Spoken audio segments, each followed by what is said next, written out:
परीक्षितजी महाराजांचा आवाज त्यांच्या कानावर येत नव्हता. बापू कुठे? बापूला बोलवून येत नव्हता.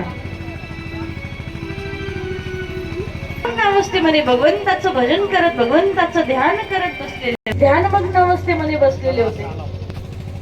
परीक्षितजी महाराजांना वाटलं, करणारे हलवू लागले, अरे मला पाणी मिळेल का? पाणी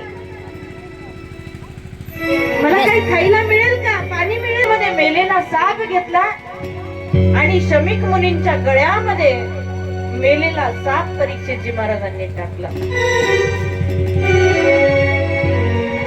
एका साधूचा, एका संतांचा अपमान केला परीक्षितजी महाराज. इकडे तिकडे पाहू लागले. जसं पाहिलं, माझ्या वडिलांच्या गळ्यामध्ये कुणीतरी मेलेला साप टाकलाय.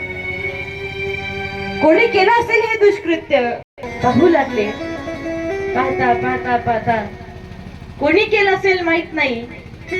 कमंडलूतलं पाणी, साप होता, तो साप काढून बाजूला टाकला.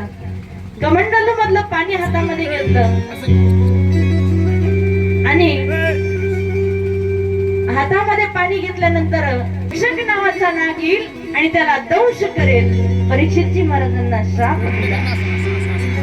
जसा परीक्षितजी महाराजांना श्राप दिला, परीक्षितजी थोड्याच वेळानंतर शमीक मुनी उठले. शमीक मुनी पाहतात तर काय, आपल्या राज्याचा जो राजा आहे यांनी श्राप दिलाय. आजपासून 7व्या दिवशी तक्षक नावाचा सर्प येईल, तो तुम्हाला दंश